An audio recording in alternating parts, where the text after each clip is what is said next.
In this video, you will learn tips on how to prepare for your first days and weeks at work, including what you should do before you actually begin your work opportunity. You will also learn a technique to manage your nerves. Before you actually step into the workplace, here are 6 tips to think of. Tip number 1 is to understand and use the true value of this opportunity. This is a great chance to really understand how Australians work and to get an experience of this. It's an opportunity for you to learn and showcase your skills, and also an opportunity to start building your Australian professional network. Make the absolute best of this time and approach it with an open mind and a positive outlook. Tip number 2 is to understand that you have skills and value that you can bring to this organisation. It's not a one-way street. Be proud and confident of who you are. Consider practicing a 10-second introduction that gives someone a glimpse of you when you first meet them, apart from just your university and your name. Include things like what you're studying or why you're looking forward to working for the organisation. Number 3, get prepared for your first day by researching the organisation, the leadership team, and your supervisor or manager, if you know who they're going to be. You can research by Googling them online, checking out the organisation's website, as well as looking them up on LinkedIn. This will help you to become familiar with the organisation and the people before you meet them. Number 4, ideally, you want to create a professional looking LinkedIn profile before you start your work opportunity. This way you can connect with people and keep in touch with people as you meet them and they still know and remember you. Don't leave this too late. Tip number 5, research what the proper attire is and dress for success from the very first day. Remember to ask your supervisor or university coordinator what the appropriate attire is if you're not quite sure what that is. Tip number 6, research some topics that you can speak to your new office colleagues about. These topics could be things like the weather, recent news stories, or sports, as Australians love sports. You can use these topics when starting a conversation with someone at your new workplace. This is called making small talk. It's a great way to start a conversation with someone using topics that everyone can relate to. When meeting people for the first time, and in general professionally, you want to avoid overly political and religious topics. So those were some simple but useful tips that you should do before you actually start the work opportunity. Now I wanted to share with you 7 tips to think about whilst you're actually at the workplace itself. Tip number 1. Remember to apply everything that you have learned about making a great first impression, like shaking hands confidently, making eye contact, and so on. Number 2.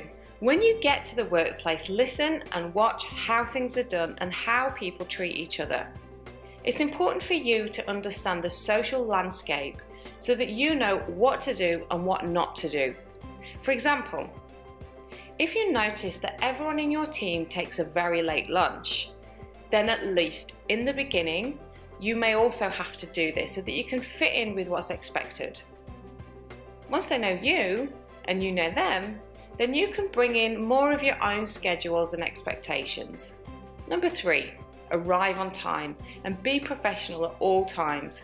So for example, if you start at 9 AM, then arrive by 9 AM at the latest and not a minute after. Research things like the public transport timetables and parking before the actual day, as these are some of the things that can make you really late. If for some reason you cannot attend work due to assignments or you're not feeling very well, make sure you tell your supervisor or your manager as soon as possible. Don't just not turn up on the day. Tip number 4. Observe and try and keep an eye out for a team member or a colleague that you admire or you think that you can learn from. If there is an opportunity, try and get to know this person better. There's an example of you building your network. Tip number 5. Expect things to not go according to plan. Some organisations will be able to train you and supervise you closely, whilst others may seem a little unprepared. This is a normal part of work life. Don't complain. This is a reality, even if it doesn't meet your expectations. Learn to thrive amongst the challenges and learn as much as you can from it.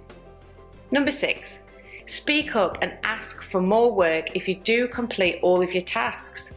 Ensure that your work is of the best quality and always do a spelling and grammar check. If you're not sure about something, speak up and ask for help. Always understand what the priorities are and do the most important things first. And finally, tip number 7, put your phone on silent whilst you're at work and focus on the task that you are given. The final thing I wanted to share with you is a technique to help you manage any nerves and anxiety that you may feel about your upcoming work experience opportunity. This technique is a visualization technique used by Michael Phelps, an Olympian who won 28 Olympic medals, including 23 gold medals. Before each race, he would spend a lot of time on mental preparation. That is, he thinks of everything that he can, both right and wrong, before, during and after the race.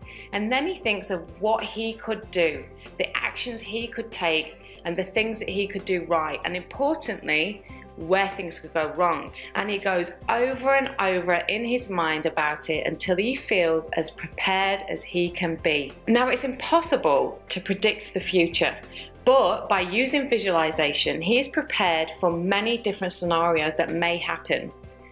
Use the same process for yourself.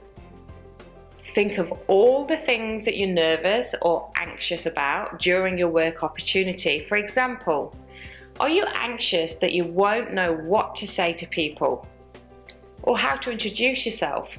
Or are you anxious that they may not understand what you say, and so on? For each of these situations, visualize yourself experiencing it, and more importantly, visualize what actions you can take if they happen. Most of the time we're fearful because something is unknown to us. You'll find that by visualizing, you are making the unknown known, and then it becomes less scary, and actually you find your confidence and also you grow. Visualization is a simple but powerful tool. As a recap in this video, you learned tips on how to prepare for your first day or weeks of work. You also learned a visualization technique to manage your nerves.